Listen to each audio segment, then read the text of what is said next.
Hello friends, कैसे आप लोग। तो दोस्तों आज बहुत दिनों के बाद हमारी मुलाकात फिर से हो रही है और फिर से मैं अपनी वही बुक द अल्केमिस्ट की स्टोरी आगे बढ़ाने जा रहा हूं। तो हमने लास्ट एपिसोड में बात की थी दोस्तों कि सैंटियागो के साथ एक फ्रॉड होता है, एक अनजान इंसान उसके सारे के सारे पैसे लेकर भाग जाता है और जिसके चलते सैंटियागो बहुत ही ज़्यादा अपसेट हो जाता है, बहुत ही ज़्यादा डीमोटिवेट हो जाता है। वो आगे क्या करे उसे कुछ समझ नहीं आ रही होती है, क्योंकि उसके सारे के सारे पैसे कोई इंसान लूट के भाग गया है और वहां पर वो अकेला है, उसके सपोर्ट में भी कोई नहीं है।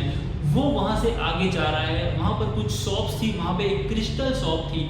उस शॉप पे जाकर सैंटियागो उस क्रिस्टल शॉप के मालिक को बोलता है कि देख भाई, तुम्हारे ये सारे के सारे क्रिस्टल शॉप के ग्लासेस हैं वो बहुत गंदे हैं। अगर तुम चाहो तो मैं सारे के सारे ग्लासेस क्लीन अप कर सकता हूँ, साफ कर सकता हूँ और उसके बदले में तुम्हें मुझे कुछ खाना देना होगा।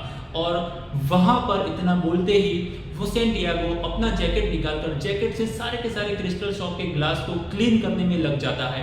कुछ देर के बाद वहां पर कुछ खरीदार आते हैं और वहां से कुछ चीजें भी खरीद के ले जाते हैं। जनरली क्रिस्टल शॉप में कोई खरीदार नहीं आता था, लेकिन आज क्रिस्टल शॉप में सैंटियागो के ग्लास क्लीन करने की वजह से कुछ खरीदार वहां पे अट्रैक्ट हुए और दुकानदार को कुछ बिक्री हुई। कुछ देर के बाद सारे के सारे ग्लास क्लीन करने के बाद सैंटियागो दुकानदार को बोलता है कि देखो भाई, मैंने सारे के सारे ग्लास क्लीन कर दिए हैं, आप मुझे कुछ खाना दो। तो आखिरकार उसकी वजह से उसकी कुछ बिक्री होती है और इसलिए दुकानदार सैंटियागो को खाना खिलाता है। खाना खिलाने के बाद दुकानदार सैंटियागो को उसकी शॉप पर काम करने के लिए जॉब भी ऑफर कर देता है। दोस्तों सैंटियागो को खाने के साथ साथ कुछ पैसों को भी ज़रूरत थी, इसीलिए वो तुरंत इस जॉब के लिए राजी हो जाता है, मान जाता है। कुछ एक महीना बीत जाता है, हालांकि सैंटियागो को ये काम पसंद नहीं है, लेकिन फिर भी उसे पैसे जमा करने हैं और वो अपना ये काम करता है। एक महीने के बाद वो एक कैलकुलेशन करता है कि इस स्पीड से अगर मैं पैसे कमाऊंगा तो एक साल के बाद मैं कितने पैसे जमा कर पाऊंगा।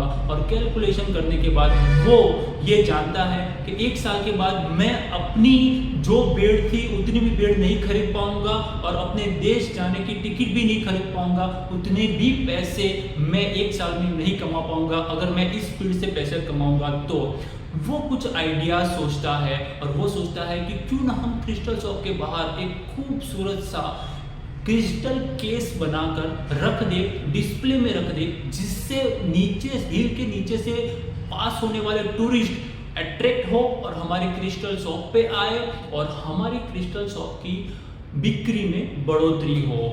वो ये आइडिया को क्रिस्टल शॉप के मालिक के साथ शेयर करता है। क्रिस्टल शॉप का मालिक पहले तो उसे कुछ नहीं बोलता है, लेकिन उसके बाद वो एक सवाल पूछता है सैंटियागो को कि भाई आखिरकार तो ये डिस्प्ले क्यों रखना चाहता है। तो सैंटियागो बोलता है कि देखो भाई, मुझे जल्द से जल्द ज़्यादा से ज़्यादा पैसे कमाने हैं, इसीलिए मैं नए नए आइडिया सोचता रहता हूँ। मुझे जल्द से जल्द यहाँ से निकलना है, मुझे अपनी बेड़ को वापस खरीदना है, मुझे अपने देश वापस जाना है और ये मैं जल्द से जल्द करना चाहता हूँ। क्रिस्टल शॉप का मालिक ये बात को मान जाता है। सामने सैंटियागो भी क्रिस्टल शॉप के मालिक को एक सवाल पूछता है कि तुमने आखिरकार ये बिजनेस क्यों स्टार्ट किया, तुमने आखिरकार ये क्रिस्टल शॉप क्यों स्टार्ट की। तुम्हारे भी कुछ सपने होंगे जिसको पूरा करने के लिए तुमने एक धंधा स्टार्ट किया होगा। तब क्रिस्टल शॉप का मालिक उसे बताता है कि हाँ सैंटियागो, मेरे भी कुछ सपने थे। मैं एक सच्चा मुसलमान हूँ और एक सच्चा मुसलमान अपनी ज़िंदगी में एक बार मक्का और मदीना जाना चाहता है और मैंने अपने इस सपने को पूरा करने के लिए, ढेर सारे पैसे कमाने के लिए इस शॉप को स्टार्ट किया था। लेकिन मैं कभी भी अपने अंदर इतने गट्स नहीं क्रिएट कर पाया कि अपनी दुकान को छोड़कर मक्का मदीना जा पाऊँ। हालांकि मेरे पास उतने पैसे थे एक टाइम पर, फिर भी मैं अपनी दुकान को बंद करके वहाँ पर नहीं जा पाया।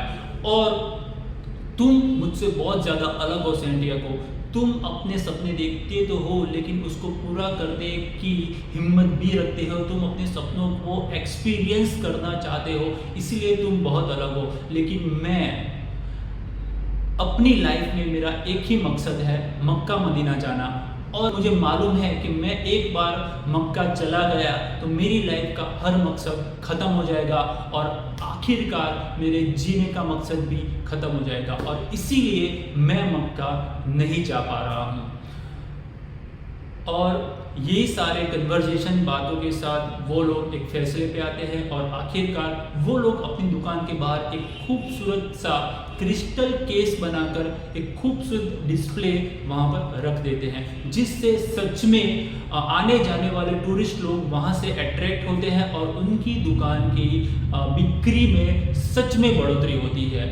और ऐसे ही कुछ नए नए आइडियाज़ के साथ सैंटियागो क्रिस्टल शॉप में कुछ डेवलपमेंट करता है। क्रिस्टल शॉप में कुछ न कुछ नए नए आइडियाज़ लगाकर उसमें कुछ न कुछ नए नए डेवलपमेंट करता है।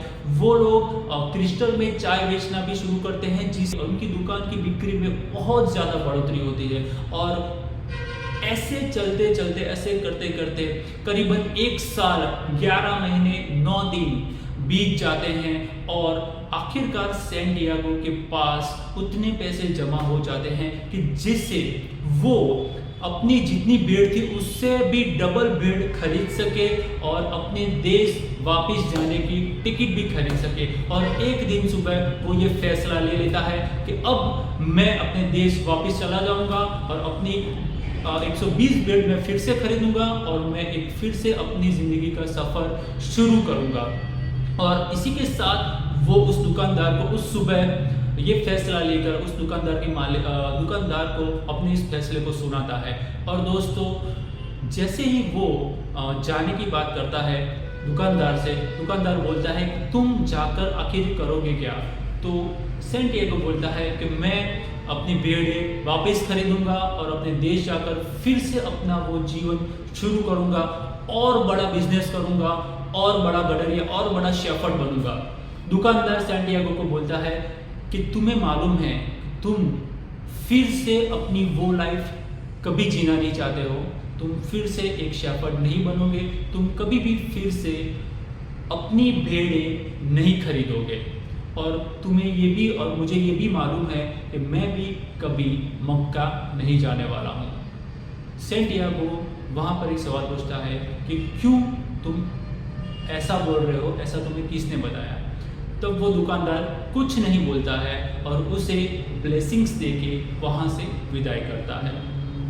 तो क्या दोस्तों, सैंटियागो सच में फिर से एक गडर या एक शेफर्ड बन जाएगा? वो फिर से 120 बेड खरीद कर अपने देश वापस जाकर अपनी वही पुरानी घिसी पीटी गडर वाली शेफर्ड वाली जिंदगी जिएगा, या फिर कुछ और होगा जिससे वो अपने एक्चुअल सपने को पूरा करने के लिए आगे बढ़ेगा? इन्हीं सारे सस्पेंस और ट्विस्ट के साथ हम मिलेंगे आपको अपने अगले एपिसोड में, जहां पर और कुछ नए राज खुलेंगे, इस कहानी में क्या होने वाला है और कुछ हम सब कुछ बताएंगे। उसे जानने के लिए बने रहिए हमारे साथ। Till then, bye, have a great life.